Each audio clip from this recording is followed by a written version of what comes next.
তুই যে কইছিস আল্লাহ রাসূল পরে কি করছিস তোর এই নিয়ে ইমান গেছে গা ইমান তো এটা তুমি বলে আমার কাছে কেন? না না যে ইমাম বুখারী হাদিস লেখছে গাঞ্জা খায়া এটা হাসানি হ্যাঁ কইছে এটা। আচ্ছা তুই কইছিস আল্লাহ রাসূল পরে কি করছে এটা আমি হাদিস দিয়ে প্রমাণ দেম এটা হাসানি আচ্ছা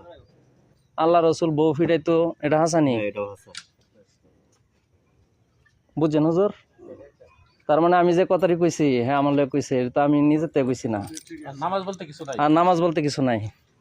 নামাজ বলতে কিছু আমি কেমনে কইছি ওটা কও? যে নামাজ বলতে নাই কোরআন আছে সালাতের কথা নামাজ নাই এটাই তো হুম। হাসানি হুম। আমি এটাই তো কইছি আচ্ছা এখানে আমার ভুল কি কও? কোনটা এই কথাগুলোর মধ্যে মানে ভুল কোনটা পাইছো? তুই যে কইছিস আল্লাহ রাসূল পরে কি করছিস তোর এই নিয়ে ইমান গেছে গা ইমান তো এটা তুমি বলে আমার কাছে কেন? না না তুই কইলে তো তোর ইমান ইমান কারে ক ইমান কারে কও? ইমান অর্থ হচ্ছে বিশ্বাস। হ্যাঁ বিশ্বাস কর তোর আর বিশ্বাস নাই করতে যার উপর বিশ্বাস আছে তার ভুল ধরা দেবো নি আমি কইতো না। যারে মহব্বত করা হয় এই কাজের মধ্যে আমি টুকরো কইছি এগুলো আল্লাহ ক্ষমা করে দিছে। আচ্ছা আচ্ছা তো এইগুলো মানে আজ যে ব্যক্তিকে আল্লাহ নিজে মনোনীত করে ওই ব্যক্তির দ্বারা কোনো পাপ কাজ হইতো না এবং আল্লাহ নিজে যদি বলে যাদের কোনো অন্যায় নাই ভুল নাই ইমানদার মানুষ তাদের মৃত্যুর সময় কোনো কষ্ট নাই কষ্ট নাই। আল্লাহ নিজের কথা কিন্তু হাদিস তো হইতেছে নবীজির মৃত্যুর সময় কষ্ট হইছে কষ্ট হইছে অনেক দ্বারাতে এখানে আমি কোরআনটাকে বিশ্বাস করব না হাদিস থেকে বিশ্বাস করব না এর দ্বারাতে কি বোঝা গেল এর দ্বারাতে কি বোঝা গেল আল্লাহ রাসূল আমি হাদিস বিশ্বাস করি না এই কারণে আমি বিশ্বাস করি কোরআন বিশ্বাস করি আল্লাহ রাসূল ইমানদার ছিল যদি হাদিস বিশ্বাস করি তাহলে কোরআনের সাথে দুইটা মিলাই এখানে সাংঘর্ষিক হইতো আচ্ছা এর দ্বারাতে কি হলো আমি হাদিসে চাই নাই এর দ্বারাতে তুমি কি বোঝাইতেছ আল্লাহ রাসূল মুরতাদ সবাই শুনছে সবাই সত্যরা বুঝুক না না না না না তুমি তো কইছো কি কইছো কি বোঝাইতেছ যে আল্লাহ রাসূল এর দ্বারাতে বোঝা গেল হাদিসের মাধ্যমে প্রমাণ নবী যে ফাসিক ছিল কাফের ছিল নবীজি নাউজুবিল্লাহ হ্যাঁ এখন তো বুঝছেন আল্লাহ রাসূল ফাসিক ছিল কাফের ছিল আমার কথার পয়েন্টটা ধরো আমার কথার পয়েন্ট ধরতে বা কথা না বুঝা কথা উত্তর দিলে হইব না হাদিসের মধ্যে ভালো হইছে কি বলছি নবী যে সময় ইন্তেকাল করছে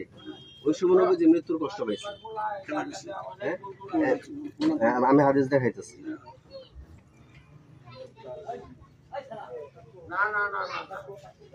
আল্লাহ রাসূল যদি কাফেরই হয় ফাসিকই হয় আমি বিশ্বাস করি আল্লাহ রাসূল কাফের ছিল না কারণ যে ব্যক্তির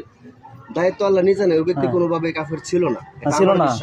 অহন তাহলে আবার তুই কইতেছস আমি তো কইতাছি না আমি তো কইতাছি হাদিস তো আমার কথা বুঝতে হবে তোমাদের তুমি রাও করো না তুমি রাও করো না তুমি রাও করো না তুমি আমার হুন মার দাও সব আমার বাপের আঙ্গুল দিলে কথা বলো অধিকার তোমার এখানে কোনটা আমার বাপের তুমি আঙ্গুল দিলে কথা কইতে লিখা কেডা কথা কইতেছ বলতেছ আমার সাথে কথা তোর লগে কথা কইতেছি তো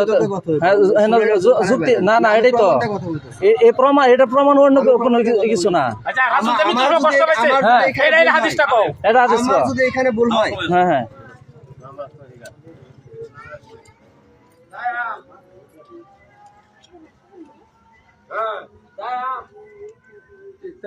যারা ইমানদার ইমানওয়ালারা জীবনে আল্লাহ রসুলের বিরুদ্ধে এই সমস্ত কথা কেউ সহ্য করবো আরে আপনি যে সাপোর্ট করতেছেন আল্লাহ রসুল কাফের ছিল ফাসিক ছিল আল্লাহ রসুল পরে কি করতো